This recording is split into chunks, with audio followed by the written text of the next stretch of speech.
the South Pole from Middle America. And I think it's quite astonishing that there should be an area as big as that unexplored.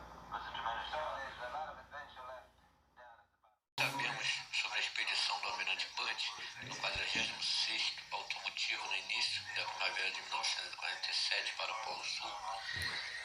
Expedição que foi quase esquecida e é muito difícil chegar a todas as informações. Os poucos artigos que foram publicados na época, na revista National Geographic Magazine, não daria qualquer pista sobre a real intenção da expedição. Foi uma operação naval enorme que envolveu porta-aviões, vários navios de guerra, submarinos e provavelmente 20 couraçados, envolvendo 4.000 soldados da tropa dos Estados Unidos e contingente britânico e russo. Foi uma operação maciça, não foi como eles apresentaram. Voos sobre toda a área sul, o que era um divertido Almirante Byrd no Polo Sul, incrivelmente mudou. No documentário oficial da Marinha Americana, encontramos imagens do que o Almirante Byrd realmente teria encontrado. Um espanto pelos seus aviões desaparecerem muito rapidamente. Muitos deles colidiram com barreiras invisíveis e se desintegraram em pleno voo.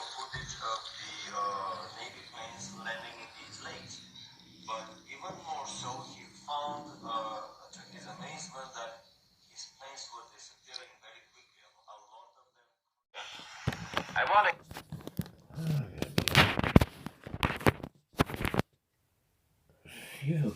give full credit. They did not hesitate to risk their lives at their job. Now the North Pole is the center of a deep ocean, whereas the South Pole is the center of a high plateau which averages 7,000 or 8,000 feet in altitude. There is no life whatever beyond the edge of the world. There are no Eskimos. It is too cold for human beings to live there permanently.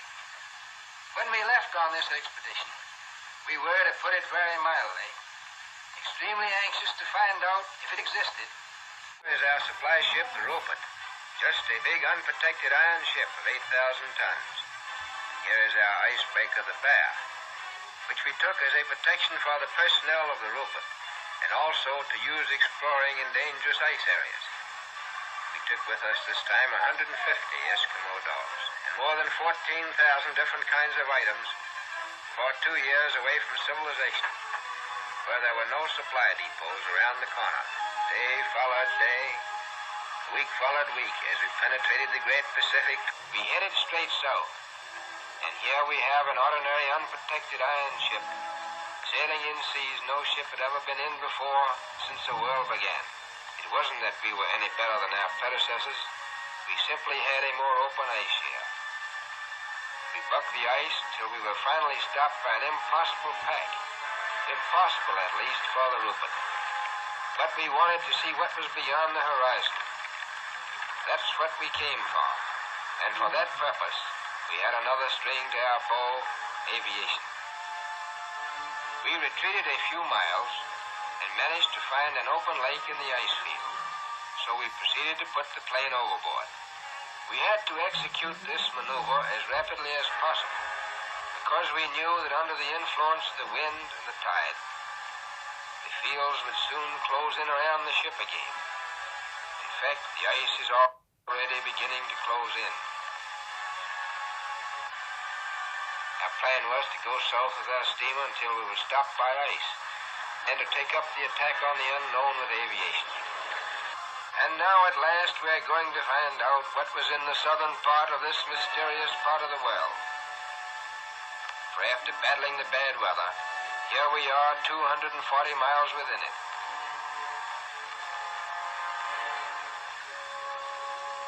We came to this strange phenomenon, ice islands.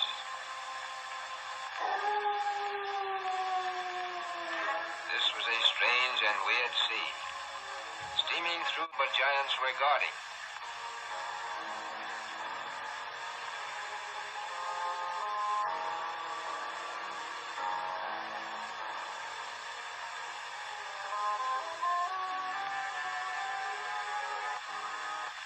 At long last, the dice fell our way, for elements acted in our favor. The wind and the tide, which had closed the ice in around us, finally opened the pack so that we could break our way into more open sea.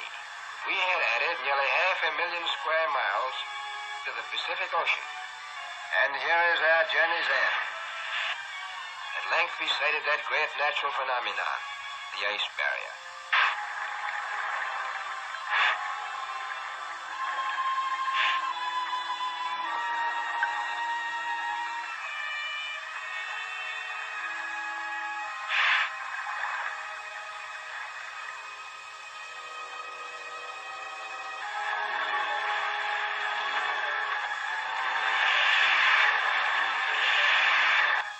I knew it would be taking a big chance, but it seemed the only way. As we started alongside the barrier with our ships, suddenly the edge shifted.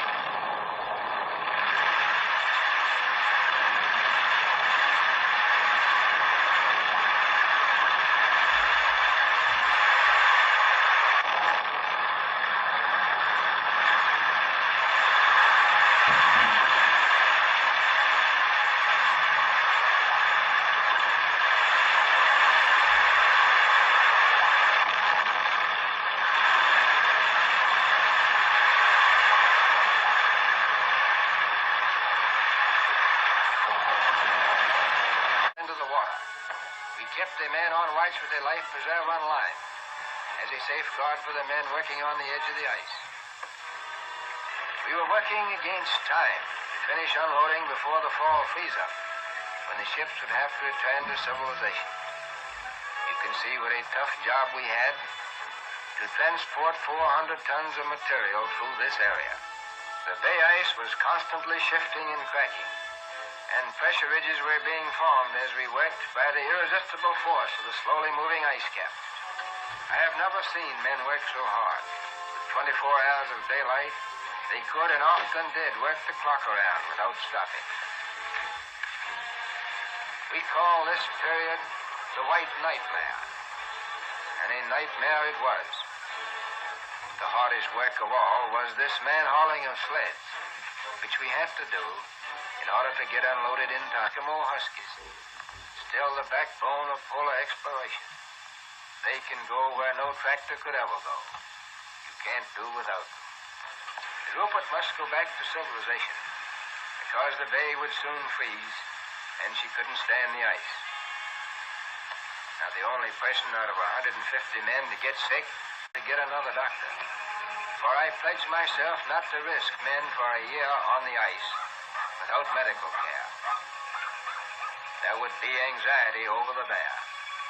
Suddenly, without warning, a storm hit us before we could get all of our food and other vital supplies stored away. And all hands had to work frantically throughout the storm to prevent the loss of food boxes under deep snowdrifts. The storm lasted for many hours.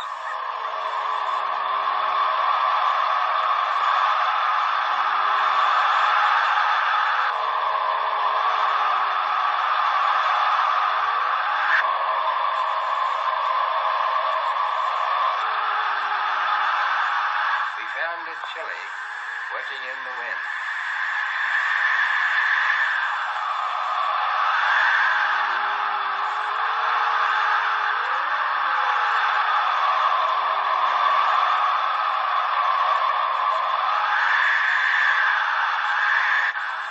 And when it was over, there was a bit of digging to do.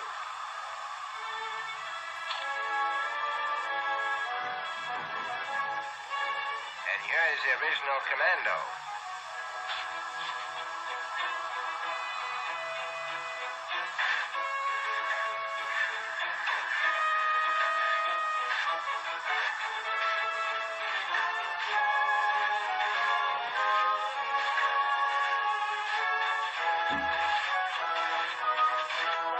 The honor of leading this expedition belongs to Admiral Richard Byrd. It is a gratifying experience for this 58-year-old explorer, who in the past had to raise his own funds for exploration, and who now has the resources of the United States Navy at his command. In 1955, 2 years before his death, Admiral Richard Byrd departs on his 5th and last expedition. But it's not simply an unknown continent or a distant ocean that lures adventurers like Richard Byrd. As he put it, here is a door ajar through which one may escape from the noise and chaos of civilization into the solace and harmony of the cosmos, and for a moment be part of it.